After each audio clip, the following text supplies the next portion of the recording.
This is the On the Pony Express podcast, part of the On3 network. Check out all the SMU coverage you need at ontheponyexpress.com. Now, here's your host, Billy Embody. 1, 2, 3, let me go.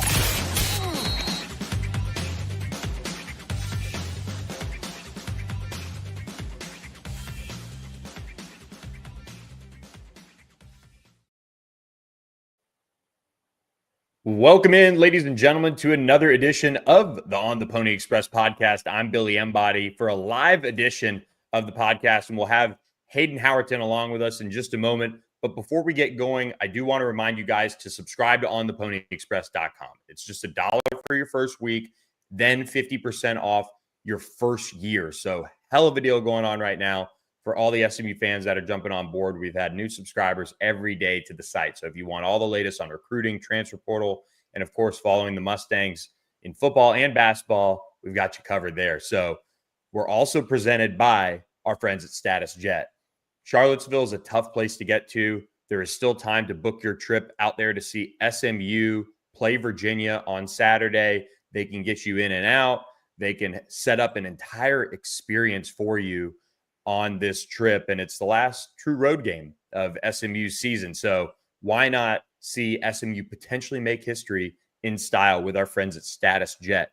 Mention ontheponyexpress.com or code PonyUpACC when booking to get a discount on a round trip flight. That is tough to beat. So we appreciate their support of the On the Pony Express podcast and SMU Athletics as well. So without any further ado, now we'll get into our live reaction. Hayden, this is our first live edition together, so a lot of fun to do it around college football playoffs, something that if you would have told SMU fans the week before Thanksgiving that you'd be keeping a real close eye on, they would have taken that 10 times out of 10. But there is intrigue. SMU coming in 13th in this latest poll, moving past BYU, which lost this week, but still behind Boise and some other teams. This is an interesting move by the committee to go ahead and move SMU above a team that beat them head-to-head earlier this season, but maybe that is a little bit of credit to how SMU's been playing as of late. I think so, for sure. I think SMU has gotten better every week, while BYU has had a couple close games. And so I think the committee is starting to look more at recency bias versus what they've done all season. So the actual rankings, we look at the 4 teams who are sitting with byes right now. You got Oregon, Texas, Miami, and Boise State. And then your at-large teams are Ohio State, Penn State, which I think is gross. They have 0 top 25 wins. You have the Indiana Hoosiers. You have Notre Dame, who plays Army this week in a big game for the Army Golden Knights. And I speak for all of America when I say, please let Army beat them. You have number 7, Alabama, who jumped 3 spots this week after beating Mercer. Ole Miss, you have Georgia, and then BYU is still in the playoff, technically at number 14, because they're the 5th highest ranked conference champion. And so you look at the first 2 out, and that's Tennessee, who now has a couple losses after they dropped a game in Athens that Georgia looked like a completely different team than they did a week ago against Ole Miss. And then at number 13, you have SMU, who we did jump 1 spot. I'm still confused on why Miami is over SMU at this point. Miami has a worse loss than SMU does. SMU is undefeated in conference, while Miami has 1 loss. And so if I'm on the committee, there's not a world where Miami should be in front of us. But at the end of the day, it doesn't matter, because if SMU wins this weekend against UVA, they clinch a spot in the ACC championship. Almost pulled an ESPN there. And if you win the next 6 or 7, depending on how seeding goes, you win the national championship. And that's all you can really ask for at this point as an SMU fan. Exactly. And look, you and I talked about it. Ward Manuel spoke with the media. He is the college football playoff selection committee chair. And it is kind of that typical kind of roundabout way to apply certain logic to a ranking for some teams. And also, and this isn't just an SMU thing, but also make it work for them when they want to have other teams ranked highly. You know, one big debate tonight on ESPN was Texas and Georgia. Georgia rolled past Texas in Austin earlier this season. Of course, Georgia ended up losing at Ole Miss and then coming back and beating Tennessee. So there's debate there in this SEC that does have plenty of teams, as you would expect, not only in the current playoff as it stands, but also in contention. And so I think the one thing I think maybe Rhett Lashley was able to do tonight by joining ESPN on the broadcast, if you watched it all the way through, you're getting a chance to stump directly for SMU on camera. And look, Reese Davis pointed it out, Rhett Lashley pointed it out correctly, that if SMU wins these last 3 games, they're going to be in as what you would think would be enough to jump Boise State. Now, BYU, Boise, or whoever wins the Big 12 will have their own discussion. But I think just getting SMU's story out there more and more, maybe if they do punch that ticket next week or this week to the ACC championship, we'll maybe see a little bit more movement in that one. Yeah, and I would like to think that the logo, the conference, all of that does not play a factor in the committee's mind. But then you look at the actual rankings, and you just have to see that it does. The 2 that stand out to me the most that are just offensive are number 23, Missouri Tigers. They should be out, in my opinion. They were number 21 this past week. They lost to South Carolina. And this is just a resume booster game now for Alabama and Texas A&M, to where they can both say, hey, we beat a top 25 college football playoff team at home, so it makes their strength of schedule look better. And then the same for Illinois. That's a resume booster for the Big Ten. Their losses are to Minnesota, Oregon, and Penn State. And then they only have a 1-point win over Purdue paired with 0 wins versus bowl-eligible teams. So if you look at that, if it was any other logo besides the Big Ten and the SEC, neither of those teams would be ranked. It would be replaced by whoever in the Big 12 or the ACC. I mean, I still like Louisville. I think Louisville is very undercredited this season. I think they're very slept on, but the committee is making their decisions. They're putting certain teams higher when it works for them, and then they're ignoring the same logic when it doesn't. Yeah, it's really interesting. They drop BYU a lot. And I think this is where I come back to, all right, using the eye test in certain situations and then not in others. Like BYU had kind of skated by at certain points. You were kind of wondering, okay, if they make it through undefeated, and I've kind of said this since SMU has had Kevin Jennings take over, you've got to credit that. You have to credit winning the games in front of you, because there aren't enough teams in the country that do that right now. Even Texas skating by an Arkansas team that held them to not a great offensive showing by any means. It's there is selectivity with that. And we're asked actually in the chat by Matt Weber, what do you think about SMU being higher than BYU, even though there is that head-to-head? So I'll let you kind of take that one right now. To be honest, I think they should both be inside the top 12 because of the extreme amount of 8-2 SEC teams. I mean, you have Alabama, you've got Texas A&M, you have Ole Miss, you've got Georgia. All of those are 8-2 teams. Not all of those are going to make the playoff, and then you throw Tennessee in there. And so it's just one of those deals to where, like we're talking about, the SEC is talked about being a deep conference because everybody keeps beating everybody. But the ACC, on the other hand, is looked at as a weak conference when Georgia Tech beats Miami, or Louisville goes to Clemson and beats Clemson. So you also look at the head-to-heads, and if Clemson beats South Carolina, I want to say that ties the ACC and the SEC in the record for 2024. And so your logic there doesn't make sense to me. As far as the actual question, does SMU belong above BYU? I think with how they've played the last few weeks, I would say yes. I know the Boston College game was a little tighter than everyone would have liked it to be. But with Kevin Jennings being the starting quarterback now, this team is now built around KJ versus built around Preston Stone. We're undefeated since KJ took over. I think if we were to play BYU again tomorrow, we would beat them. Neutral field, or as Kansas proved, in Provo, Utah. Yeah, and I think, in terms of the head-to-head, things have changed. like you mentioned, Kevin Jennings is now at the helm. And I actually asked Rhett a little bit about this today when it came to kind of the buzz around KJ and kind of what he's been able to put together as the starting quarterback of SMU, because KJ didn't have the start against Nevada. He didn't have the start against Houston Christian. He played a good bit against them, and then he didn't have the start against BYU. He ended up playing the majority of that game when it came down to it. But I wonder if he's looked at, and therefore SMU is looked at differently, if he would have had all of those stats. And I know that's a lot of heavy lifting being done on ifs, but the reality is Kevin Jennings has been one of the best quarterbacks in the entire country over the time he's had as the starting quarterback. And I think Nick Saban is doing his part for SMU and Rhett Lashley to kind of bring light to that a little bit. And Kirk Herbstreit at the same time is talking about the defense and how they play. And, I think I look at Ole Miss as an example of why SMU maybe isn't getting enough credit, because Ole Miss has one of the best defenses in the country. They might be statistically the number one defense in the country right now. I could be wrong on that, but they're right up there. But their starting quarterback, their star, who was looked at as a preseason Heisman Trophy type of player, he's been the starter all year.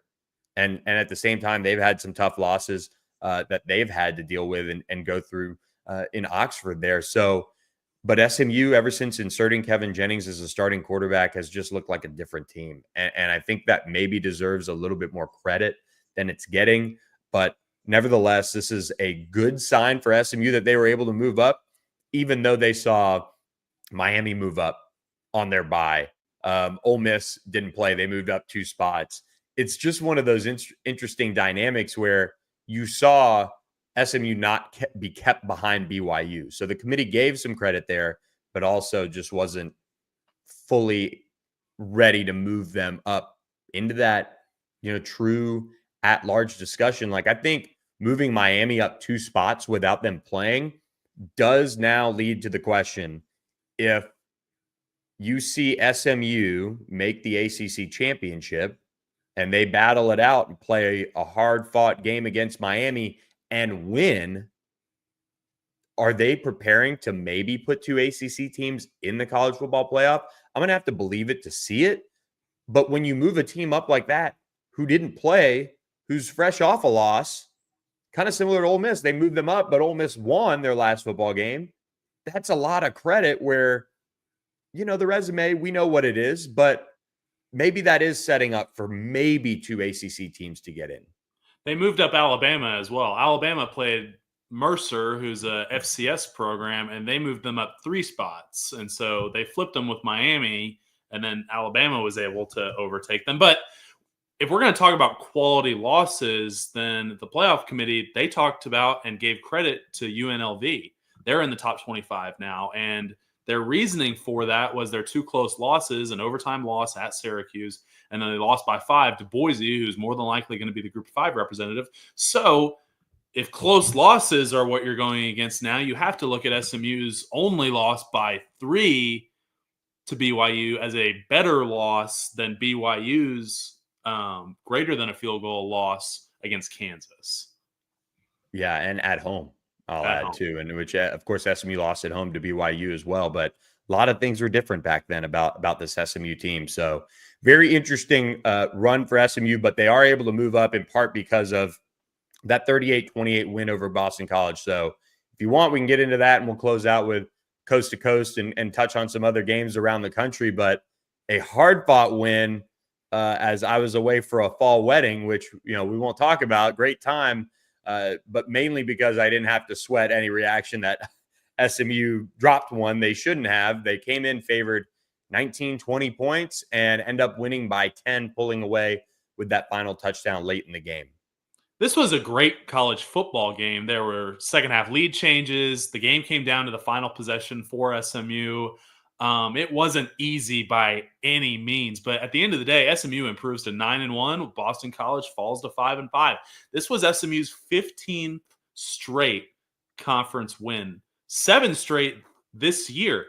And a win is a win at this point in the season. I say it every week, but all that matters is that the first number in your record goes up at the end of the week. style points aren't as important as just flat out winning at this point in the season. Just ask BYU. Early in the year, I think it's important to build momentum and, put up a ton of points. So that way, once you get into conference play, you've got a lot of confidence on how you're going to take care of business the rest of the year. But what was important for us on Saturday was just getting a win so that this week coming up is now a win and you're in for the ACC championship.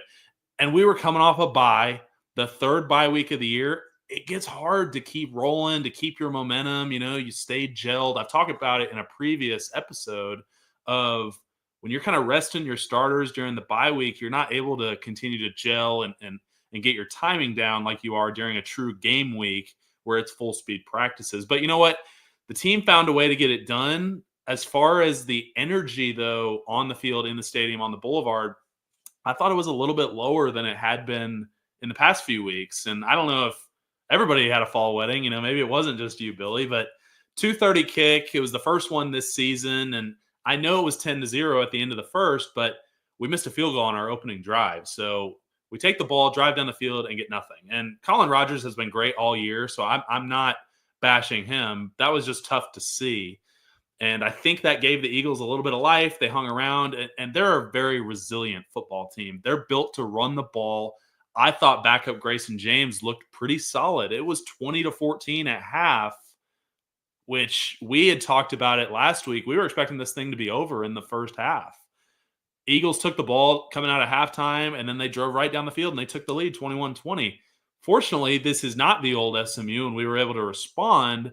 We went on a 17-7 run the rest of the way, capped off with a jet sweep touchdown by Keyshawn Smith with 8 seconds left to put the game on ice. So at the end of the day, man, it feels great to win. We're still unbeaten in the ACC, and like we've talked about, man, we control our own destiny still at this point.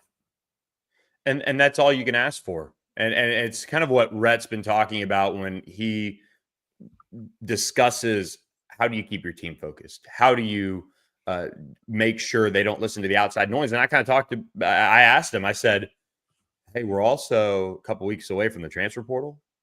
There are, this is the time of year that doing what I do at ontheponyexpress.com, again, join for $1 for your first week, 50% off your first year. After that, the transfer portal is all everybody wants to talk about. And luckily for me running the site and you on the pod and us doing this, we've got college football playoff to discuss. There are real things that SMU can accomplish that are big time goals. But the reality is these coaches have to get their team ready to go, have to keep their guys focused. They have to keep babysitting their recruits that they're trying to sign on December 4th. And then they've got to make sure that this roster for next year, which loses a ton already, doesn't see some people get in people's ears and players' ears, and you lose some quality depth, or maybe a starter surprisingly enters the portal and leaves, 2 days after you could be, playing for a conference championship. And so it is a incredibly difficult time of year right now to keep these guys focused. And, even Kevin went and watched Texas play last week, on his bye week, which kudos to him, staying around college football. That is a great thing. Like, love that, but you've got to find ways to keep your guys focused and locked in. And it's not always easy. And so I've got to give SMU credit for just getting through this one, because if you look at this final 3-game stretch, now they're back into their routine. They've gotten back out on the field. And I actually was talking to a player about this to kick off this week. I ran into him on campus. We were just chatting, and I said, the interesting thing about you guys is there are games that, you go back to the Pitt game. That was about as dominant as you can get. That's a pretty good tape game and things like that. But the rest of them, there's always been things to pick up and learn from. And that's the interesting thing about SMU. And I don't know if maybe the committee looks at that a little bit and says, okay, they played some hard fought games, or they, played a bowl eligible Duke team in overtime or whatever. But it's something that bodes well, I think, for SMU's chances. And I know coaches always talk about, we would just want to get 1% better every day, or, improve this, improve that. As a team and across the country, you see that. But the proof is in the pudding with Rhett Lashley and his coaching staff throughout their time at SMU. They've always closed well. And that is the exciting thing for SMU fans, even though they are nicked up like everybody is, but they lost Jake Bailey for the rest of the year. It was confirmed today. They've battled some injuries. They lost RJ earlier in the year. Their depth has been tested at different points, but they just keep finding a way to win. And I think that's really impressive. It's unnatural to finish. And I just want to talk about the job that Rhett Lashley has done in November since taking over. I mean, everyone made the jokes about Sonny, how he couldn't finish in November. The team would always get ranked and then fall off as soon as the calendar flipped over. Rhett Lashley's 9-1 in November since taking over as head coach. In 2022, his inaugural season, they needed to be 2-2 to make a bowl game, and he goes 3-1, and they clinched a winning record. Last year, they win all 4 games. They go to the American Conference Championship and become champions for the first time since the death penalty. And so I believe that this team is going to have the maturity and the experience to be able to get it done, what they've already done in years past. It's different to change the culture. It's a lot harder to change the culture than it is to just maintain what you've been doing. And once that's already set in place, you know how to do it. But as far as what we're talking about with the transfer portal and things like that, I think it's going to be a little different of an offseason for SMU than it's been in years past. Yes, we had some guys leave after winning a championship this past year, and we wished them best of luck, but we replaced them with better players, in my opinion. We lost Marcus Bryant to Missouri, but we replaced him with Andrew Chamblee. And by the time that Andrew's a senior, I could see that guy being a high draft pick with how he played this past Saturday. And so I think SMU is going to be in a position of where you lose guys and it's going to be like, dang, that sucks. We really hate to see you go, but we're still going to compete for an ACC championship next year without you. But let's get to the Boston College game. We'll talk about my keys to the game that I set out last week. It was hard to tell for this game of what it was going to look like without the starting quarterback for Boston College. Castellanos hit the portal. He's out of there. We had a hard time predicting this one, and we thought that the Eagles were just going to roll over. So my keys to the game were to block out the noise. If you're SMU, play one snap at a time, talk about put the committee out of your mind and let's just focus on the game. But how do you measure that? That was winning the first quarter. And we did that. We were 10-0 at the end of the first. The second one was the execution. I thought there needed to be no turnovers or pre-snap penalties. And there was a turnover. Kevin did throw an interception, but I give him a little credit there. He was hit as he was throwing. That wasn't just he didn't see the defender. That was just he got hit, and you know what? Maybe next time he either needs to just throw it away or he just needs to tuck it and take the sack. But I don't remember any pre-snap penalties specifically, but 6 penalties for 53 yards. That's not great, especially when on a pass interference penalty on 4th down, kept Boston College's drive alive, and they scored a touchdown on their first possession of the second quarter, and it became a 10-7 ball game. You take that away, SMU goes down, makes it 17-0. I think we're having a different conversation about that ball game. And then lastly was just play a complete game. The spread was 15.5. That was kind of my way that I was going to judge SMU about taking care of probably a lesser opponent. And we only won by 10, and I'm happy to see that on the scorecard, but it could have been just 3. We had to score that touchdown with 8 seconds left, basically on the goal line. And then that just put the game out of reach for Boston College. So 1 for 3, and most of those are offensive goals, but that was just kind of the way that the game went. We still put up 38. Defense had a little weaker of a night, and I think that was partly due to the fact that we were missing Elijah Roberts, but we'll get to that in a minute. Yeah, I thought offensively it was just kind of one of those weird games. And, Colin Rogers misses that first field goal, bad snap, whatever it was. And sometimes, I guess it's been rare this season, but you look back early in the season when it happened, if you didn't score on that first possession against Nevada, it was, okay, we're kind of in one. Or I don't think they scored against BYU on that first possession. So, yeah, so you're in one. And if you even get that field goal and you're up 2 full touchdowns, maybe, again, it plays out differently. I go back to this, and I say this a lot about this SMU team. The only way they can get beat is if they beat themselves. Like if they go to play Miami in the ACC championship and they turn the ball over and do this or do that, you're going to look back and say, wow, what if that drive did this? Or what if that drive did that? that's really how it's been over the last, truthfully, 3 years of the Rhett Lashley era. This isn't, and you've got to give credit to teams too for forcing some of those things. But the reality is for the most part over the last 2 years, SMU's taken care of business, and they've been able to take care of themselves and what they can control. And you go back to the 26 seniors that are on this team. That is so important. That veteran leadership. They've been in this situation before. Must win to get into the AAC championship. I mean, every game down the stretch mattered, especially in that league. Yeah. The SMU's kind of sitting prettier, which is almost a little more dangerous in this year, which is wild to think about, that they could, maybe get a little excited and say, okay, we've got a chance to clinch this weekend instead of focusing on the process. But when you have the amount of veterans they do, they've been able to generally take care of themselves. And that's led to the success of this football team. And offensively, I just feel like at times, Boston College got some pressure. They disrupted some plays. They forced this or forced that. But once that first field goal was missed kind of as badly as it was, it's kind of one of those, all right, maybe BC is going to capitalize on it. And it took them a minute, but it ended up being the case where they made it a ball game the entirety of the game. Yeah, I mean, I think on offense, statistically, it was a pretty good night. I just think situationally, we probably weren't at our best. We had the missed field goal. We had the interception. And so there were things certainly to clean up on offense. But KJ still threw for 298.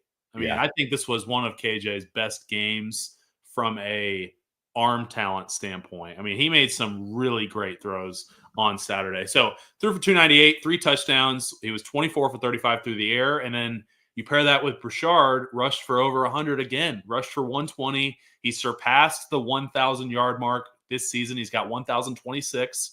And the team overall rushed for 140. So overall, from a ground game, it was below our standard. It's not the 197, I think, that we are averaging. And I think that's because we weren't taking care of the down linemen as effectively as we have previously. So nose guard Cam Horsley, he had 4 tackles on only 17 run game snaps for him. And so I think we were probably a little too worried about getting off to linebackers and things like that, where you're leaving your buddy in a bad position where he's not able to get his hat across and Cam is just able to fall off and make the play there. So I don't think the push was quite as dominant as it was against Pitt, which I don't know if we're going to see another as dominant showing as we did against Pitt. But there were still a couple flashes in the pan. I thought we ran the trap to Burchard again. That was a big gain for us. There were only 4 tackles for loss for Boston College's front, which I thought they were a pretty talented front. Ezeraku was pretty much limited to nothing this weekend, which he's a great player. From what he's done so far this year, he should be an all-ACC caliber guy, but we pretty much eliminated him this game. And so that's kind of part of offensive line play, is not every week is going to be dominant on all fronts. But the important thing is that you're keeping your number one guy in KJ clean. No sacks this week. That was big. Savion Byrd got nicked up. And as I said earlier, we saw a ton of Andrew Chamblee. 0 pressures allowed on 17 true pass blocking reps. I know we ran more than 17 plays when he was in there, but a screen, I think some of those quick hitters, those don't go into PFF as true pass blocking scenarios. So in his actual reps that he got, he did a great job. I want to say Justin Osborne also gave up 0 pressures. I mean, from a pass protection standpoint, this was a good game by the offensive line, paired with, I think, one of the best games from our receiving core as well. Jordan Hudson was hit in stride for a 38-yard strike, on a touchdown in the third quarter.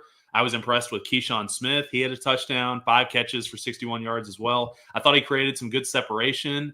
KJ's able to hit him on a deep ball down the left sideline near the student section. But KJ's arm, I mean, dude, he's got a rocket.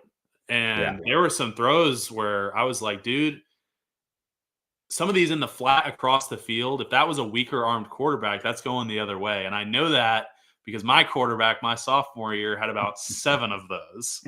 But I love the love that he's getting from Nick Saban. It's so well-deserved. And so the only negative for this offense that I talked about was just the red zone, was just some of the situational stuff. Our opening drive and the third drive were great drives, but we only walked away with field goal attempts as I think the execution suffered once we got down in the red zone. It's our offense's worst stat is red zone offense. We're 77th in the country. But look, if your worst stat on one side of the ball is 77th, that's not bad. I'm just being a perfectionist here, but that's not bad. 38 points against a team you only put up 14 against last December. We've obviously grown as an offense. KJ has obviously grown as a player. It was a great way to turn the page for us. I think I go back to the offensive line, and I was rewatching the game. I watched it a couple of times. He had all day on some of those throws, and not only all day, but probably guys not within 4 yards of him. I mean, just being handled up front in the pass protection. So I've got to give kudos to the offensive line. It wasn't a perfect game. They stuck with the run. Like, your notes say 65 plays, had the ball 24 minutes. That's something where, normally SMU would love to be probably around that 80 mark and control the time of possession a little bit more. But it was just kind of one of those games where you had some drives that ended and then the offense stalled in the fourth quarter.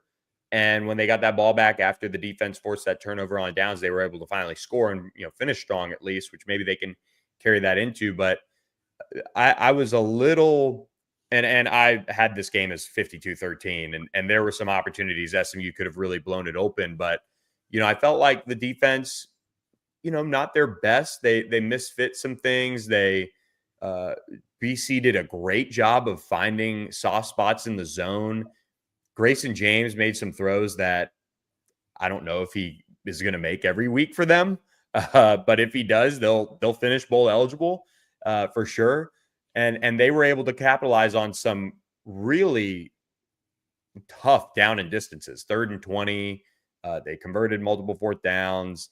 I think the defense missed Elijah Roberts in that rush defense a good bit because BC was able, I think, to run either way.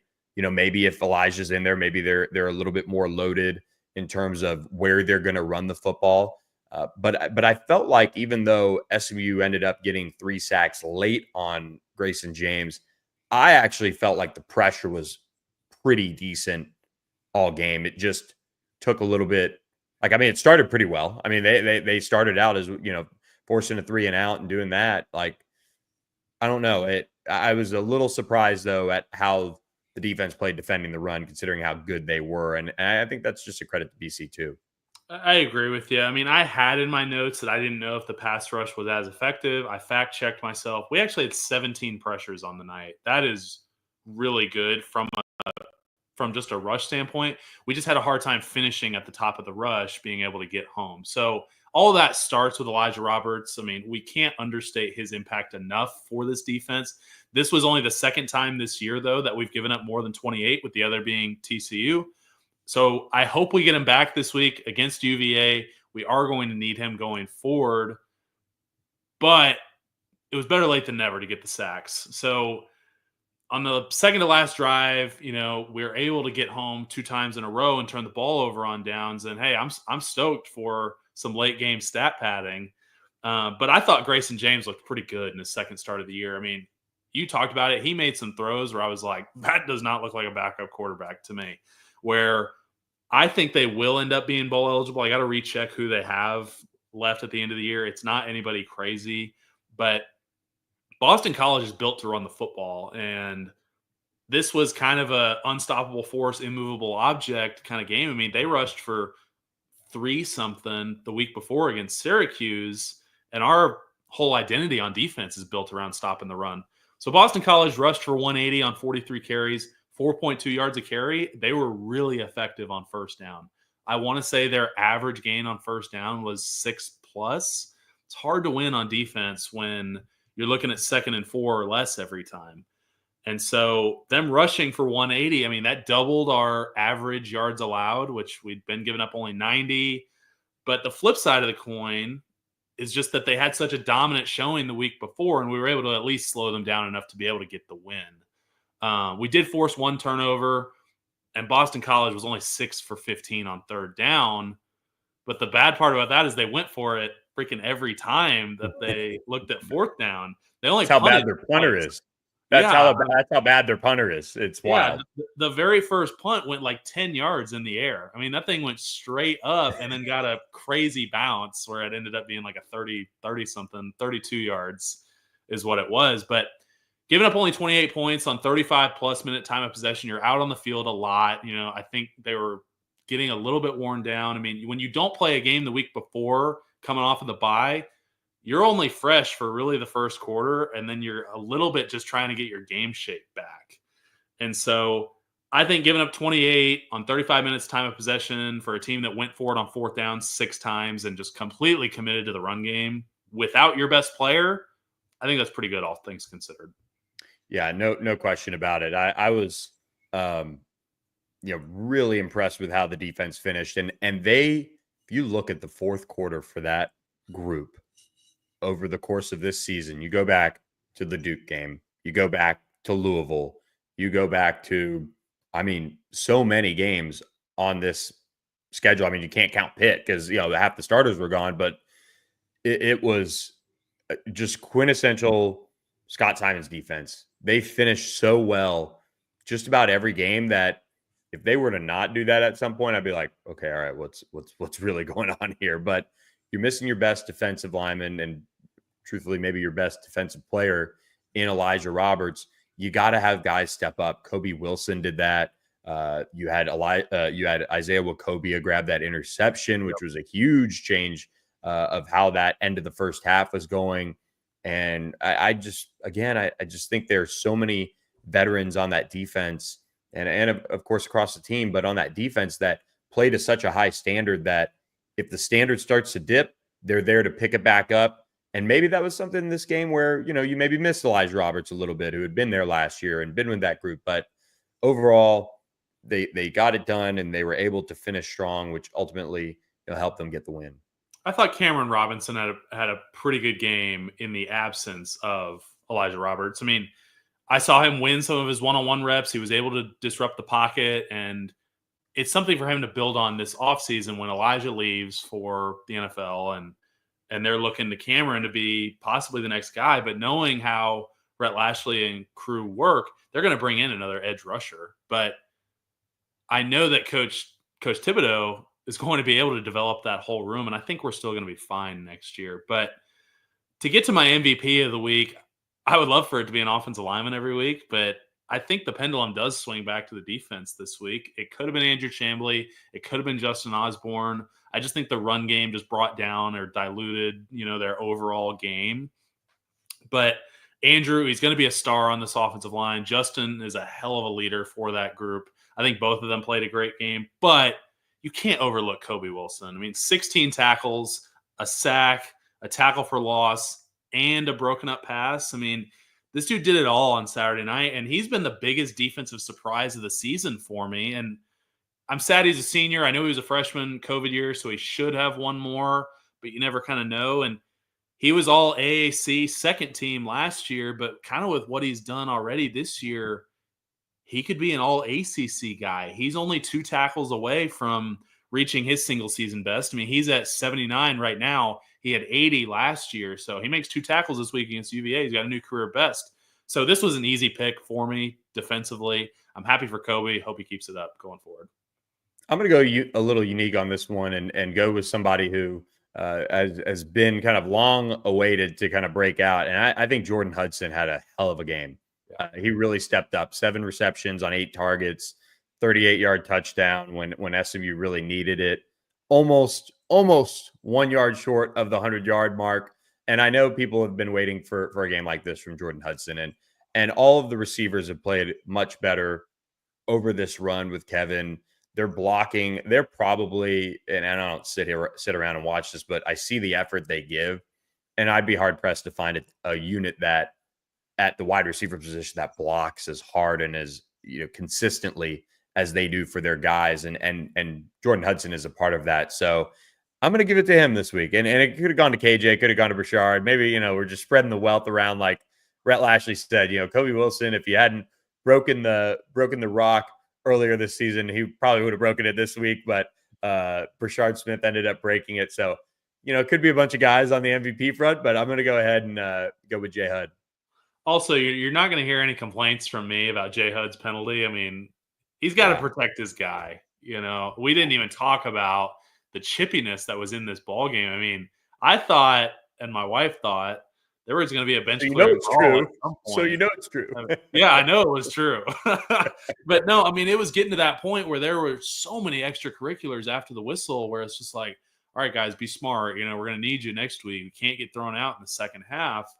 But when guys are twisting KJ's ankle at the bottom of the pile, you got to do something, So I don't have any problem with Jay Hud, throwing a little punch in there, to the back of the guy's helmet, because Ezeraku, I mean, that was dirty. I mean, there's no getting around it. And Jeremiah Smith, the Ohio State star receiver, Ryan Day submitted some plays in their game this past week to the Big Ten.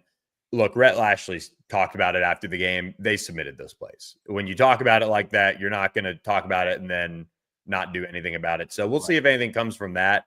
But, I mean, it's coming. It's gone. Short post-game handshake between him and Bob. So you could see this one might have – and there's a lot of Boston kids that come down to SMU. There's maybe some Texas kids that go out to BC. So maybe there's a little something brewing in this game after – two hard-fought games between these two teams in the last 10 months or so. So maybe we see a little bit more fireworks next time around. But do you have anything else on this game? It was nice to see SMU respond, I think, in a lot of adversity, and you would rather it be very just stress-free, but they need some of these moments as well to almost stay sharp mentally and not get lulled into maybe a false sense of security in a sense. Yeah, I think this was a game to where it was important that we were at home as well. I think if we're in Boston and all that, I don't know if the game feels as good as it does now. I think this would have been one of those Duke games where it's like, well, we probably should have lost, but it turned around in our way. The crowd played a big factor at the end of the game. I mean, it was rocking at that point. But something I do want to say, and I see this all the time under all the posts of the black jerseys, is y'all need to chill out on the alternate uniforms. I mean, I'm a big fan of the black. I think it's great for recruiting. It gets players excited. The most excited I saw our team was right before we played UNT when we unveiled the original those Dallas jerseys. I mean, guys get excited when you pull out an alternate. And I think the blacks are very tasteful. I think they're done well. I like that it has the triple D on it. And then the most recent Batman movie, all the edits of that's pretty sweet in my opinion. But as we've stated previously, somebody asked in one of the mailbag questions what our favorite uniforms are. I like the original blue SMU the best, followed closely by the white Dallas uniforms. I don't think we need to make black our alternate or anything, but come on, guys, let the players have fun. I will say I wish it was a night game, but you found out, early that week that there are no more night games. But SMU this season will now have gone an entire home slate after basically playing all 11 a.m.s last year. Even homecoming, it was raining, it was awful. No 11 a.m. at home this entire season, all 2:30 and beyond. It's pretty cool. But I will agree with you on the black jerseys. For me, and then we'll end the jersey discussion. But hey, friends of the pod, Eric McLean and Kelly Gramlich did discuss this on their podcast. Gramlich and McLean, listen to them as well. But they had two sides to it. Kelly Gramlich took the very traditional SMU has the best colors, the blues, the reds, the whites, and that traditional blue is her pick, and they should stick to it. And meanwhile, Eric said they were some of the cleanest jerseys out there, which the black ones 100% are. And for me, stick with the blues. And then one time a year, do the black alternates. I think it's cool. Players love it. They are incredible, I'll add. And then you mix in the Dallas once a year, and the white Stormtrooper look on the road is pretty clean as well. Yeah, but never see red again. I'm good with. And then I'd like to see them stick with the traditional pony helmet, the red pony. I will say. Yeah. The blue pony is a little off for me. Yeah, I like the red pony as well. A little off. So anyway, all right. Before some people throw their computers or iPads out the window, we will get to coast. But before we do, when you go out to retrieve your iPad, you should go check it out with your turfed backyard and pick it up very nicely, not in the mud or anything like that. It's going to be on a completely perfect backyard that you won't really have to maintain. It'll all be taken care of by our friends at AKM Turf and Greens. Go check them out. Use On the Pony Express as your code to get $500 off your project today. Get a beautiful backyard. I was texting with Alex and Meredith Carpenter this week. We're going to get fresh photos for the video from some of their work. Some of that weather in Dallas has delayed some of the projects they have, but some beautiful backyards being completely ready in time for Thanksgiving, Christmas, all of those things for the holidays, for friends and family to come over and enjoy. So use code PONYUP for $500 off your first project and go to akmturfandgreens.com today to check out all the great work that they do. All right, it is coast to coast time, and we've already talked a lot about the college football playoff and the teams involved, but it is a silly season in a sense with firings already happening, and many owls are getting taken to the woodshed at this point. This one, I don't wish ill on anybody, but this one couldn't have happened to a worse guy. I'm, of course, talking about Tom Herman, fired this week from Florida Atlantic. He only went 6-16 in his 2 seasons at Florida Atlantic. And really, ever since he left Houston, obviously went 22-4 at Houston, had a really great stint. One of those 4 losses was to SMU in 2016, also in black jerseys. But look, I heard there's a public school in Houston that's looking to get to 7 wins, and there might be a washed-up coach looking for a job. So it might be a match made in heaven, but all things realistically, I have a personal vendetta against Tom Herman. I went on a visit to University of Houston on a Good Friday. It was one of those morning practices because they liked the 5 a.m. practice at University of Houston. I walk up, I'm on the field, and he comes down to me, and he's like, "Hey, where's my breakfast?" And then he calls me a name I won't repeat on this podcast, but it's just like, "Hey, bro, I'm not a big-time recruit in any means, but is this your way of trying to get me to want to come to school?" Is that cool? Yeah. And after that, they offered me after practice, and I just told the O-line coach, like, "I'm good, bro. Appreciate it, but not for me." And then the other firing was Don Brown, head coach at UMass. He was a defensive coordinator at Michigan when we played him in 2020. And then he went somewhere else, and then he got the job at UMass, I believe, in 2022. He went 6-28 over 3 seasons. It's probably his last head coaching stint. He's getting up there in age. But the UMass Minutemen, they've only won, I think it's 26 games in the 12 years that they've been FBS. I mean, I understand like Sam Houston State and some schools like that, they're always itching to make the jump from FCS to FBS, but you can't always do it if the infrastructure isn't there. And UMass, it's just not there. You would like for it to be. Every school wants to think that they can do what SMU is doing and move up and have immediate success. I mean, Sam Houston's bowl eligible, and I think their second season as an FBS team, but it's just not worth it for UMass because they did have a lot of success when they were FCS. They just haven't been able to find it when they're FBS. But before we get to coast, I do want to give a quick shout out. Abilene Christian Wildcats, United Conference champions. Happy for my brother. Did get a ring. They clinched a spot in the FCS playoffs. Week 1 is Thanksgiving. Waiting to see where their game is in relation to the SMU Cal game. That will be a game time decision for me. We'll see. As it should. All right. We have run down UGA, BYU, the rankings. Anything else catch your eye this weekend in college football? I mean, it was if kind it's of one not of those... SMU, if I have to watch an SEC team, I would want to watch the South Carolina Gamecocks. I think they're fun to watch right now. That was the game against Missouri. They get the ball back, a minute left, and they drive right down the field, score a touchdown. I mean, I think there's a lot of really cool things happening with Coach Shane Beamer and all that. They're a fun program to watch. I just don't think they can get over the hurdle here in the next couple of years and really be an SEC contender. But I like watching them. I'll throw on a game if SMU's not playing or I've got nothing else going on. I'll throw on South Carolina. Yeah, Lenora Sellers is going to be fun to watch for the next few years with that program. And Sam Levitt's doing some good things at Arizona State as well. They're in the discussion for the Big 12 in a way. They just beat Kansas State, which is, big win for them. Kenny Dillingham getting it done over there. Another game that stood out to me, and I almost said something and said, watch this game, but Oregon, Wisconsin. Luke Fickell can coach some college football. Oregon escapes with a 16-13 win over the Badgers to stay unbeaten and rightfully as the number one team in the country right now. Billy, who's your Heisman pick? We're getting to that point in the year where it is all starting to come down to the end. I mean, Heisman ceremony is about a month away. So where are you at with who's going to bring home the Heisman Trophy?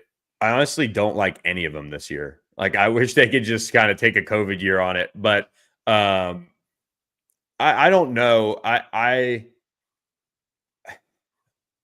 really torn between what Travis Hunter is doing. I think it is so impressive, and Colorado is now making noise. They could end up being the Big 12 champion, and that is very much worth talking about. Ashton Jonathan at Boise State is dominant, but I don't know. I think Cam Ward has just really carried that team, and they're nowhere near. And you could say that about Travis Hunter. You say that about Ashton as well, but Miami is nowhere near the program that they are this year without Cam Ward at the helm. And he, despite running out of magic against Georgia Tech, I mean, is still a really, really good quarterback. Almost 3,500 yards passing, 32 touchdowns, just 6 picks. He's been able to have some success on the ground. I don't know. I tend to lean giving it to a quarterback, but I mean, if this is a year that it doesn't go to one, it's 2 pretty good picks not to. I also like Boise State is tough for me. Like, they have really not played anyone, and it's just not. I don't know. It just doesn't really excite me when they're 9-1. If they were undefeated, you know what I mean? I don't know. I mean, their only losses to Oregon. You know what I mean?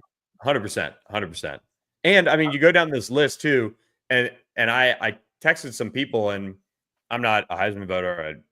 I mean, this year I can truly kind of care less with how it's going. But I said to some folks like Diego Pavia at Vanderbilt, like Jalen Milroe at Alabama, they're among those. Like Shadur Sanders is putting up some numbers, but Kevin, since taking over, is like, I mean, he can't win it. Like, I get it, but the discussion about him being like in the top 10, if they keep winning and they win out, and he has 2 nice days, and the college and the conference championship, I don't believe counts for it, but you should get him into that top 10.